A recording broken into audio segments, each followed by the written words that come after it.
What's going on, everyone? So, according to reports, everyone is waiting on the Los Angeles Lakers to figure out what are they going to do at the center position. Is it going to be via trade or signing? Literally, that's the report. Lakers trading for or signing center reportedly has everyone, in quotations, everyone in NBA waiting on them. And this came from Shams Charania, reported that it's no secret that the NBA, that the Lakers are pursuing a center this offseason, whether it be through trades or free agency. Will it be that route or will it be the trade route? That's what everyone in LA, everyone around the league is waiting on, right? And, it goes on to talk about how, based on what happens, that could kind of shift things, right? That could kind of change the result, right? Like, because, how many teams need a center for one, right?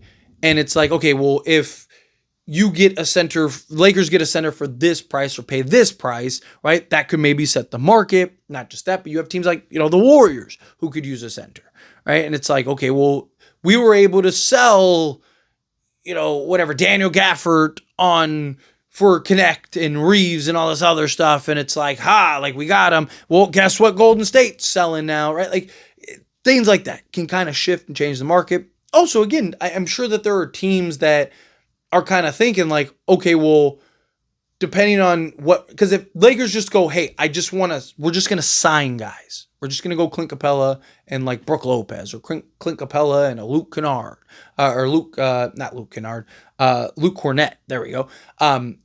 We're just going to go that route. Then that changes things, right? Because now you have a team like Portland that's like, we have 5 centers and we desperately need to move off of like 2 of them. What are we going to do? We're going to start 5 centers every night? Like, no, right? So that could change the way that teams kind of approach trades and whatnot. If a trade does get done, and depending on the players and the pieces, teams could look at it and go like, okay, well, man, they don't have a need for Rui. They just took him on a salary filler, right? Like, let me go get Rui, right? Like, maybe it's a multi-team trade, right? Again, there's always kind of that first domino that falls. And the expectation, right? Brian Windhorst even reported that, a Lakers trade could happen next week, right? Because you're getting into free agency and whatnot. Begins Monday, I believe, if I'm not mistaken. But yeah, like you're starting to get into free, you're starting to get into all these things where, it's like, okay, teams are always waiting for that first move, that first domino. What's the thing that kind of gets the ball rolling? Like you see it all the time. It's like we'll go like 3 days and it's like, come on, where is the traction? Where's the moves? Where are the trades? Where are the signings? Where is the offseason at? And then that one move happens and it's just like boom, boom, boom, boom, boom, boom, boom. You even saw it recently with the Desmond Bain trade. It's like, Desmond Bain gets traded and there's like 5 trades after that. And it's like, what just happened, right? Like you had like 3 trades in like an hour span, right? So again, a lot of times you'll get that first domino to fall. And it's very possible the Lakers could end up being that first domino to fall. And it also depends, again, what teams end up, for the other teams that want a center, right? Like if the Lakers go get Nick Claxton, well, then now a team like Portland, a little more desperate. Right. But if a team like Portland ends up trading, Ayton, right, to the Lakers, well, then now it's like, okay, well, maybe the Nets are a little more, hey, we just want to get off of Claxton now, or, whatever. Some of these teams are like, hey, let's just, we really want to get off of these guys, right? It could change the market for a team like Utah, right? Because Lakers seem to be kind of the driving force in a potential Walker Kessler trade.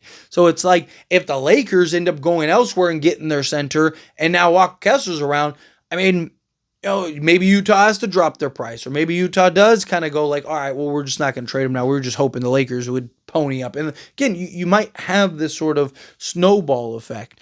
And again, like if the Lakers, depending on what route the Lakers go, could also dictate what the Lakers do in the trade market, right? So if the Lakers come to the conclusion that like, hey, we're just going to go, like I mentioned, a Luke Cornett and a Clint Capella, right? Just using those guys as an example.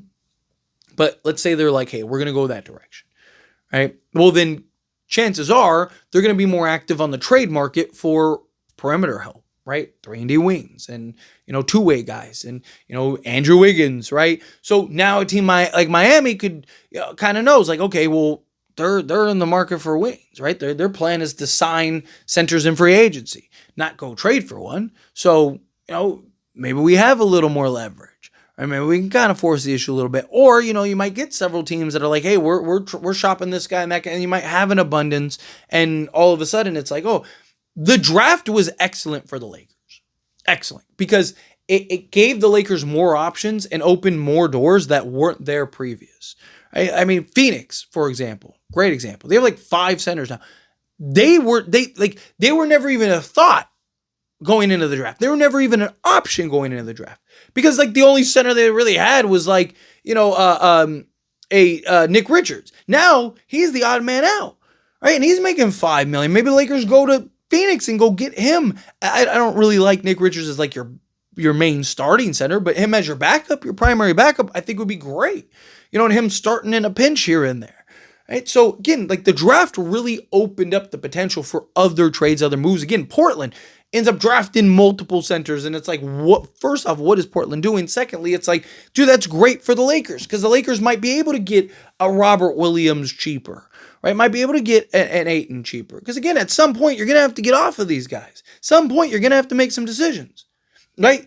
The Brooklyn Nets took all of their draft picks, right? Drafted all their guys. Like, at some point, you're going to have to start waiving guys and trading guys. You can't bring in 6 new guys when you have a full roster, right? So again, it's just like, these are all things that really benefited the Lakers. But I think teams are also kind of waiting around to see like, okay, what did the going rate go? Right? Did the Lakers get fleeced? It's like, okay, cool. Now we, right? Like Lakers could potentially kind of set the standard in the market.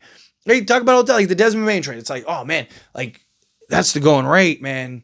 You see it every year. There's always that trade every year that's just like, wow, they got a haul, right? It was Mikal Bridges. It was Rudy Gobert. It was like Desmond Bain. Every year there's that trade where everyone just goes like, how is anyone going to get traded, right? And then everyone realizes like, oh, that was just kind of an outlier, right? So it's like, okay, what's the first domino to fall, right? Boston, they go and made some trades and whatnot, but those trades really benefited Boston. And they one of those trades fleeced Portland, right? But so it's just like you kind of look around, but it also, the more moves, the better. Right? And depending on what the Lakers do could potentially help teams operate, kind of figure out, okay, we're going to go this route. We're going to go that route. We're going to trade this guy. We're going to do this guy. Right? Oh, Lakers already got their center. So like that takes the Lakers off the market for what we're trying to trade for. Right? And again, that domino could fall. And then also depending on the center that the Lakers get, teams might go, okay, well now, there's these 5 guys. There's only 2 other teams. Like they're already off the market. So you want to trade this guy, it's going to be cheaper. So I get it. It makes sense. But anyway, as always, this is a discussion. Pass a question to you. Let me know your thoughts and opinions down in the comments below. What do you think? How do you feel? What are your thoughts? Do you think the Lakers end up pulling off trade for a center? Do you think they sign a center free agency? Either way, however you feel, I'd love to hear it. So let me know down in the comments below. That being said, if you haven't liked this video, hit that like button. Helps me out. So we enjoy these types of videos. Truly appreciate it. Not subscribe channel. Hit that subscribe button. Turn on the bell notifications. Appreciate y'all. See you in the next one. Thank you.